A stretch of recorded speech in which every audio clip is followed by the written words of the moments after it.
Bonjour à toutes et à tous. Les deux derniers articles que nous avons publiés parlaient de la question de l'enjeu et du besoin ludique pour la création d'un système de jeu.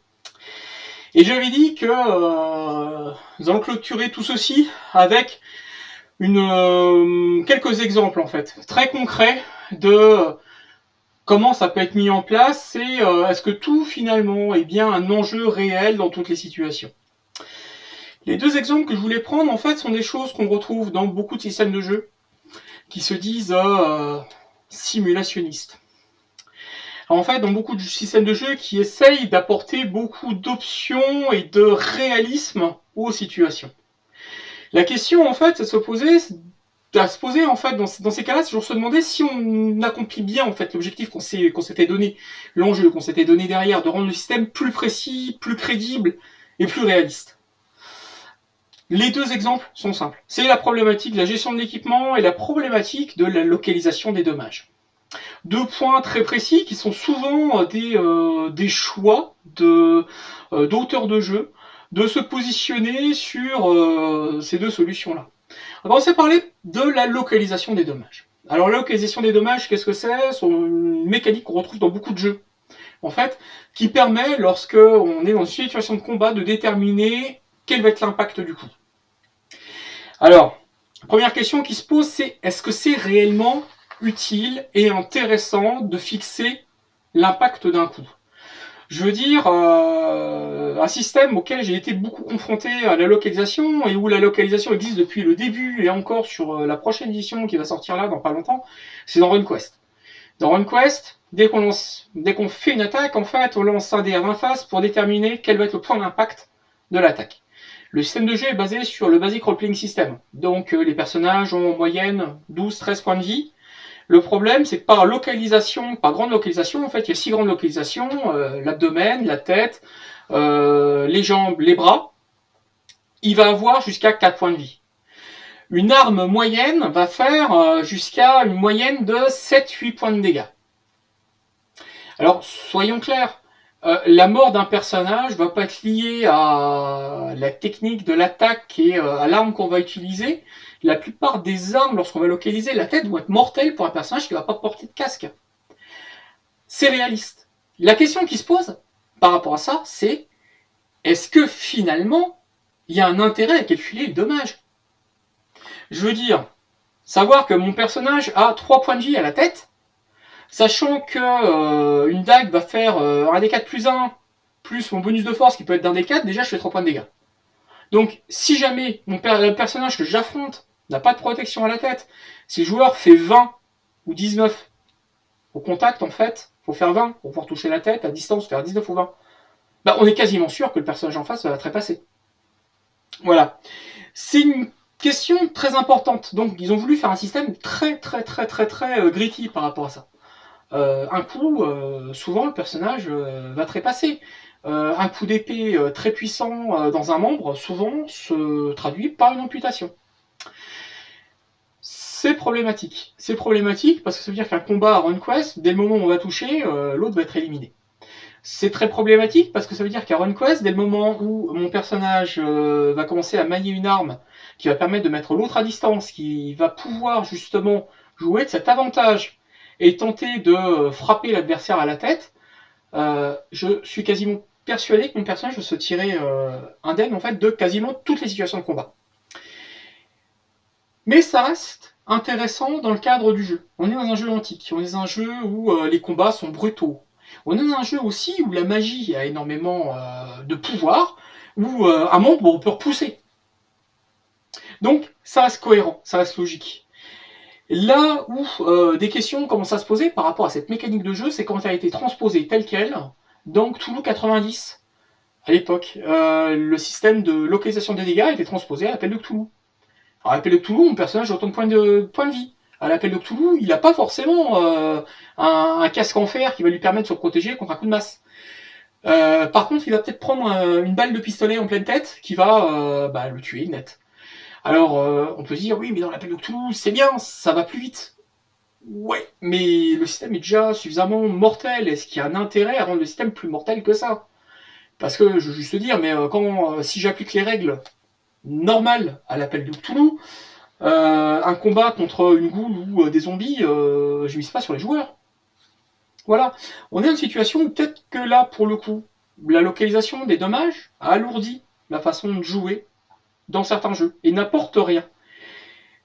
On est vraiment sur un exemple intéressant avec l'appel de Cthulhu et RunQuest, puisqu'on est sur la même mécanique de base, on est vraiment sur les mêmes scores statistiques, et on obtient effectivement deux choses complètement différentes. Dans un cas, c'est particulièrement justifié, dans l'autre, on se demande s'il y a vraiment eu un intérêt quelque part. C'est une mécanique qu'on retrouve dans plein de jeux, dans énormément de jeux. Dans Warhammer, par exemple. Alors Warhammer apporte un point de vue assez intéressant et particulier à la localisation. Là où il est intéressant dans Warhammer, c'est qu'en fait, mon jet de localisation déjà, c'est pas un jet en plus. Ça peut paraître être un détail, mais dans un combat où finalement on va lancer beaucoup de dés, est-ce que c'est intéressant de relancer encore un dé en plus pour savoir dans quelle localisation on frappe? Les règles proposent en fait d'inverser le dé du jet d'attaque pour obtenir le score de localisation. Alors pareil, si localisation sur le corps, on peut toucher les bras, etc. Mais ça n'a aucune influence sur la blessure. Ça n'a aucune influence sur la perte de points de vie. Le personnage, s'il veut perdre 3 points de vie ou 4 points de vie, il perdra, c'est quoi? Point de vie, non, point de blessure. Dans Warhammer, il va perdre ses 4 points de blessure. Globalisé. Là où ça va avoir un intérêt, c'est lorsqu'on va faire des dégâts critiques, lorsqu'on va faire une blessure en fait à l'adversaire. Lorsqu'on va réaliser une blessure, la blessure va être adaptée par rapport au membre qui a été touché. Dès lors, on se pose une question, est-ce que ça sert à quelque chose de localiser lorsqu'on frappe un adversaire? Oui, parce qu'en fait, l'armure est répartie selon les différentes localisations. Alors on pourrait se dire, ouais, mais bon, chevalier en armure, machin. On est sur un univers qui arrive petit à petit sur la Renaissance. Les armures ne sont plus aussi protectrices que ce qu'on avait avant. On peut très bien tomber sur un adversaire qui a un plastron, un casque, et le reste n'a aucune protection. Donc il va y avoir un enjeu, si je lui touche dans la tête ou si je lui touche dans le corps, ma rapière va peut-être pas forcément passer. Voilà, c'est toutes ces questions qui se posent dans Warhammer, qui rendent en fait la localisation plutôt acceptable et logique. Malheureusement, sur le sujet de la localisation, on retrouve après tout et n'importe quoi. On retrouve des tableaux de localisation qui vont permettre de localiser les dégâts dans l'auriculaire droit. Voire, heureusement, j'en ai pas connaissance, mais je pense que certains adeptes de la localisation seraient capables de décomposer chaque doigt avec chacune des sections de la phalange. On est vraiment sur quelque chose qui des fois prend des aspects complètement délirants. Qu'est-ce que ça peut me faire de savoir si je touche la personne dans le côté droit ou gauche de la poitrine, si je le touche au cou, si je le... Comment dire, est-ce qu'il y a un intérêt technique, tactique derrière? Déjà, si on regarde du côté, alors j'ai dit un gros mot, j'ai parlé des axes ludiques, narratifs et simulationnistes. Si on regarde par rapport à cette logique, la localisation dans un jeu où je lance simplement les dés pour savoir où ça arrive, est-ce que ça apporte un avantage tactique, un avantage technique sur le jeu? Est-ce que ça apporte un défi particulier de toucher telle localisation plutôt que l'autre? Voilà, déjà, sinon, il y a déjà une question à se poser sur la pertinence du truc dans le système. Est-ce que ça apporte un effet narratif particulier en plus? Est-ce que le fait de pouvoir décrire que son attaque touche à tel endroit ou autre, ou de se laisser guider par une table de hasard, est-ce qu'il y a un intérêt là-dedans? S'il n'y a pas d'intérêt, pourquoi savoir que j'ai touché le bras droit ou l'avant-bras gauche du personnage? Ça n'a aucun sens, ça n'a aucun intérêt. Et enfin, côté simulation, est-ce qu'il y a un intérêt particulier dans ce genre de fiction à retransposer une position exacte du toucher? On serait dans un jeu qui simule des combats extrêmement techniques. Je pense tout de suite à une ambiance de KPDP, où là, pour le coup, la localisation, la problématique du coup de passer la défense de l'autre, d'essayer de toucher un point sensible extrêmement vital de l'adversaire, peut avoir un intérêt. Mais alors, auquel cas, est-ce qu'on a besoin de lister la totalité des points vitaux et de les lancer totalement au hasard? Est-ce que vous trouvez ça logique, finalement, que un personnage qui va tenter de viser la tête va peut-être réussir à toucher l'orteil gauche et finalement pas tirer à côté? Parce qu'il y a plus de chances de tirer à côté quand on vise la tête de quelqu'un que de toucher l'orteil. Ce genre de mécanique est souvent très mal traduite et très mal utilisée, parce qu'en fait, il n'y avait pas d'enjeu derrière. Ça c'est mis parce que les autres le faisaient. Voilà. Quelque chose qu'on retrouve d'assez pertinent dans RunQuest, qui peut avoir un intérêt dans Warhammer, qu'on retrouve aussi d'une totale autre façon dans Rollmaster. Parce que finalement, j'ai un système de localisation des coups dans Rollmaster, implicite, puisqu'il se base sur un coup critique qu'on va infliger à l'adversaire. Selon le résultat qu'on fait, hop, bah, je lui ai touché, je lui ai sectionné les tendons, j'ai bah, changé le truc.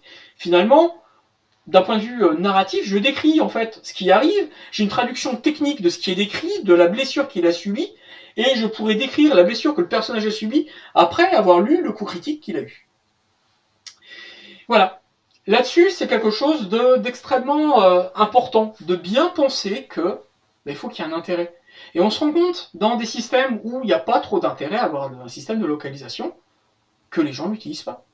Il y a plein de systèmes où ça arrive en option, mais on s'en sert pas. Cthulhu 90, quand il a apporté la localisation à l'appel de Cthulhu, j'ai dû m'en servir 2 fois, et j'ai abandonné, ça ne donnait rien de plus. Dans l'écran du livre des 5 anneaux, on propose un système de localisation alternatif. Un duel Yajutsu, généralement, ça se finit avec l'adversaire qui est ouvert. Donc, voilà. Il suffit de laisser le joueur décrire comment il tue son adversaire. Et ça peut même être plus intéressant et plus motivant pour les joueurs de le décrire. Là où j'ai vu des systèmes complètement délirants, c'est quand on rentrait sur les systèmes de combat et tactique pour Donjons Dragons 2ème édition. Le système d'Elekazé, qui est complètement aberrant d'un point de vue de la localisation. C'est des choses qui, au bout d'un moment, n'apportent plus rien. On a une déconnexion complète de la question de la localisation du coup par rapport à la résistance, par rapport aux positions de l'armure, etc. C'est vraiment un décor inutile ajouté en plus qui vient finalement non pas apporter un plus au système mais qui vient l'alourdir. Voilà. D'où l'intérêt. Se poser la question, est-ce que derrière il y avait bien un enjeu particulier sur la fiction et le genre que je suis en train de mettre en jeu? Je reprends l'exemple de RunQuest. RunQuest, on est dans un jeu antique, on est dans un jeu où la magie est extrêmement de puissance. Un personnage qui perd son bras, bah, il peut repousser. Voilà, c'est comme ça. Hein. Donc, à la limite, on peut faire voler les membres, il n'y a pas de problème. On n'ira pas nuire à un personnage, on n'ira rien. Ça restera dans le jeu. Et ça apportera quelque chose d'intéressant. Voilà. Première chose, donc, c'était la question donc, de la localisation. C'est vraiment quelque chose sur lequel on sent bien cette question de est-ce que finalement on a besoin d'un système de localisation, d'un système de jeu? Est-ce que c'est un élément important, pertinent, intéressant, bien mis en œuvre? Est-ce que finalement il n'est pas ignoré parce que finalement il ne servait à rien? Voilà. Deuxième exemple, c'est la problématique de l'équipement. Alors ça, c'est le point qui est souvent le point de départ de grosses engueulades entre rôlistes, entre ceux qui aiment bien avoir leur liste précise d'équipements de leurs personnages, et ceux qui trouvent que c'est complètement inutile et qui n'en ont rien à foutre. Là encore, les mecs, mais vous avez tous les deux raison, mais vous avez aussi tous les deux tort. En fait, c'est simple.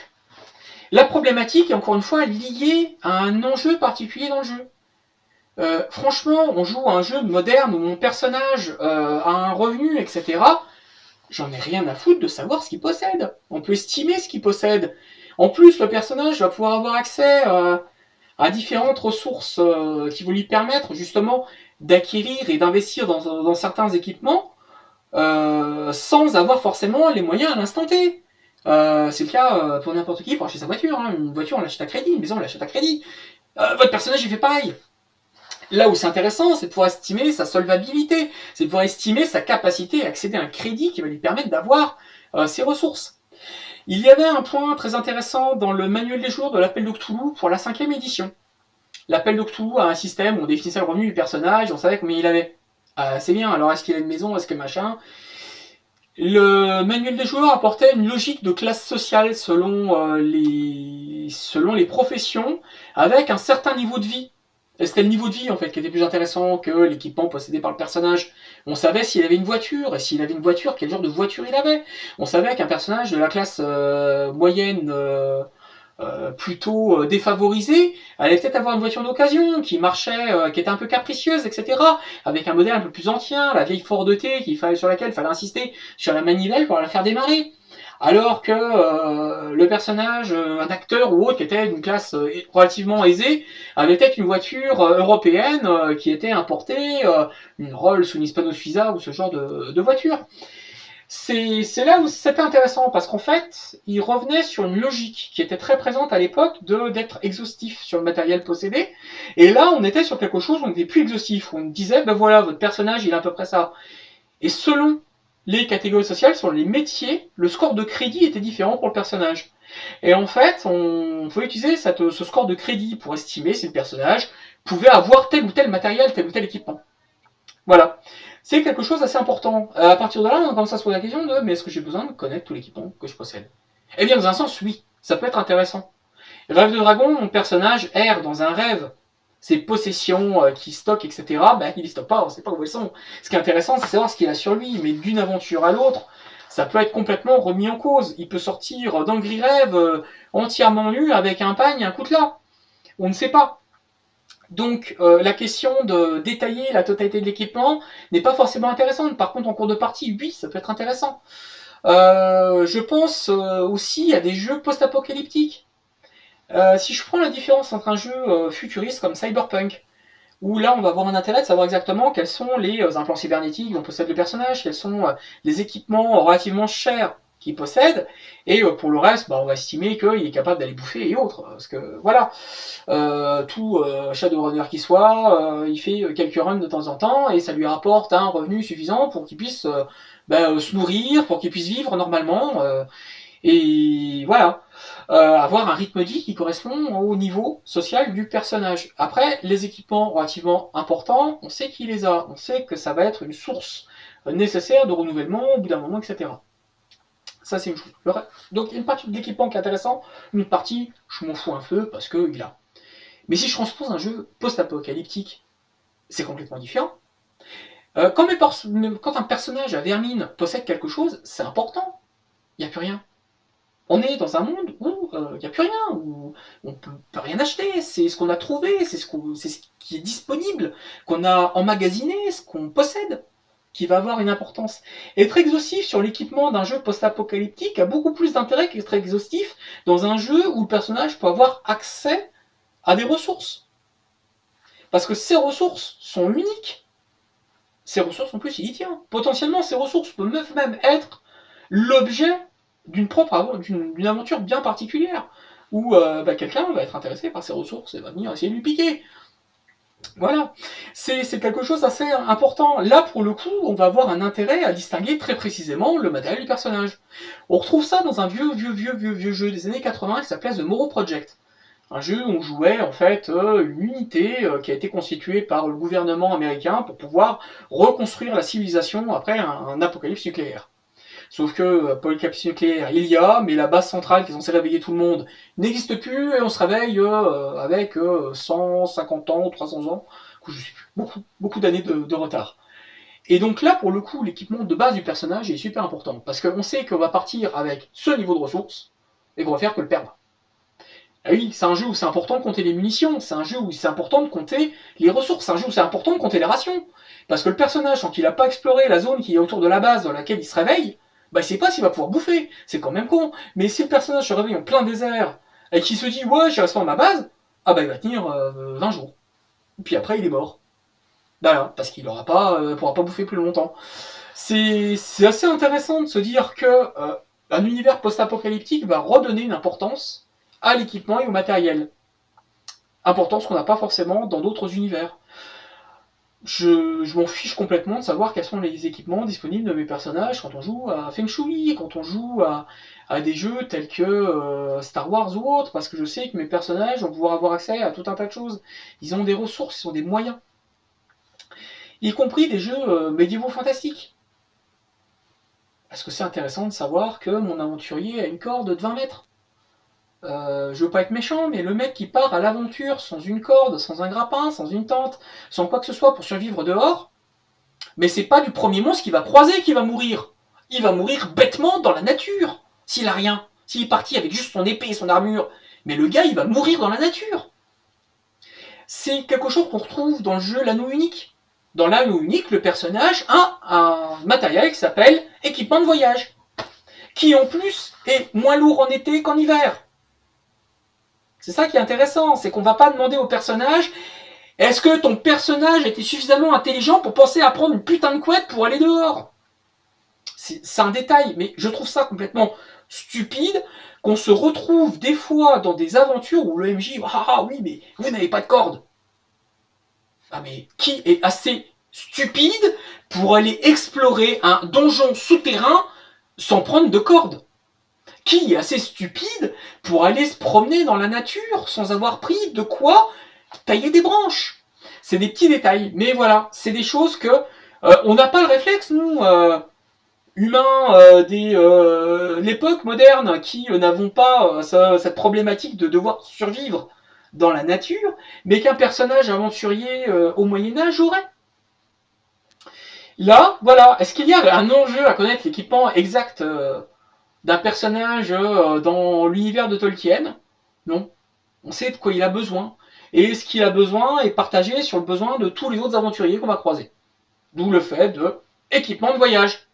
Par contre, ce qui est intéressant, c'est de savoir quelle est son arme, qui est peut-être l'arme de son père, qui était autrefois l'arme de son grand-père, etc., qui sont passées de génération en génération, que son armure a été gravée par tel grand artisan de son clan, etc. Oui, parce que c'est des équipements particuliers, uniques, qui font le personnage. Le reste, sa torche, s'en fout. Il a des torches. Voilà. C'est intéressant aussi de repenser toutes ces questions de ressources, parce qu'en fait, dans l'anneau unique, par exemple, il n'y a pas de système monétaire qui existe réellement en termes de système de jeu.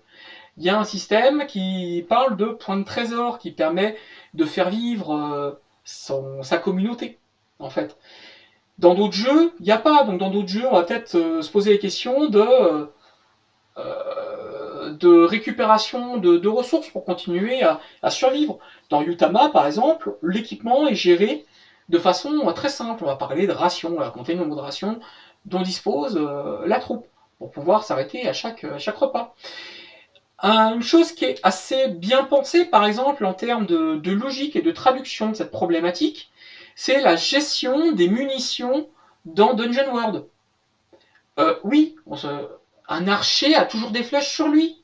Sinon, c'est que l'archer, il est complètement stupide s'il n'a pas pensé à se refoutre des flèches dans son carquois avant de partir à l'aventure. Dans Dungeon World, c'est géré de façon très simple. À chaque fois que je réussis, je perds pas de munitions. J'ai 3 munitions, ça veut pas dire que j'ai 3 flèches dans mon carquois. Hein. Ça veut dire que je vais pouvoir me permettre de rater mes tirs 3 fois. Passer 3 fois, ben, j'aurai plus de munitions. Voilà. Donc ça veut dire que quand je tire une fois à Dungeon World, je suis pas en train de lancer une flèche, j'en lance peut-être une ou deux. Ou peut-être que quand je rate un tir, ou que je fais un résultat 8 mai, c'est fameux entre 7 et 10. Là, pour le coup, je peux choisir de toucher en sacrifiant une munition. J'ai tiré, j'ai vu que j'avais raté mon coup, je réajuste, je relance une deuxième flèche, qui rate encore, et je relance une troisième dans la foulée pour pouvoir toucher mon adversaire. Et effectivement, j'ai été beaucoup plus dépensier en ressources que ce que j'ai quand je vais faire un 10+, où là, pour le coup, je vais tirer avec mon arc, et j'ai frappé directement mon adversaire. Voilà, c'est toute cette logique qui est très intéressante de gestion alternative d'équipement, que ce soit une liste à l'après-vert de tout ce que porte le personnage. Parce que derrière, quand on commence à penser à cette liste à l'après-vert de tout ce que porte le personnage, il faut aussi bien penser que ça encombre, c'est lourd. Qu'est-ce qu'il en fait Quand je jouais autrefois à Donjons Dragons, qu'on notait tout ce qu'on récoltait à droite à gauche, le MJ ne gérait pas forcément l'encombrement. Alors on se promenait, au bout d'un moment, on avait la Samaritaine sur le dos. Limite, l'objet magique indispensable, c'est le sac sans fond, comme ça on se posait pas de questions. Ça partait dans le sac sans fond. Au bout d'un moment, un personnage, si on applique les règles basiques et telles qu'elles sont prévues dans Donjons Dragons, c'est-à-dire que mon personnage va acquérir au fur et à mesure des trésors et des fortunes sur toutes les aventures qu'il va vivre, au bout d'un moment, oui, il va falloir qu'il s'installe, il va falloir qu'il fasse vivre ses fortunes. Voilà. C'est des choses en fait qui sont oubliées dans beaucoup de jeux qui se veulent exhaustifs et réalistes parce qu'on va nous dire que on va compter le nombre de clous que le personnage va avoir dans sa besace pour pouvoir partir à l'aventure. Mais si on fait ça, au bout d'un moment, faut être totalement précis et exhaustif. Sinon, ça perd de son intérêt. Et donc on ignore. Et on ignore, donc on gère pas. Parce qu'en fait, il n'y a pas forcément d'enjeu intéressant derrière à jouer. Voilà. Donc voilà ces deux exemples typiques de problèmes en fait qu'on rencontre habituellement dans des mécaniques de jeu. et qui peut vite être des carcans en fait sur la façon dont on va traiter la chose. Non, c'est pas parce que tel système se dit qu'on va arrêter de gérer l'équipement que c'est parce que c'est pour des rôlistes feignants qui n'ont pas envie de gérer des équipements. Non, c'est peut-être parce que, bah, au fond, ça sert peut-être à rien dans certains jeux. Voilà. Donc j'espère que cette suite d'articles bah, vous a aidé un peu à comprendre, surtout à comprendre pourquoi des fois on n'applique pas les règles au pied de la lettre. Pourquoi des fois, sur certains systèmes de jeu, on a vraiment tendance à l'adapter, à la repenser. Pourquoi bah, quand vous décidez de mettre en place une règle maison, certains de vos joueurs vont pas forcément avoir envie de l'appliquer, ou qu'il y a des fois des mésententes sur la façon dont on applique les règles. C'est toutes ces questions, en fait, c'est ces questions d'enjeu. En fait. On se rend compte que quand une règle n'était pas assez porteuse d'enjeu derrière, eh bien, ça prend pas. Et si ça prend pas, bah, pourquoi on a perdu du temps à formaliser tout ça?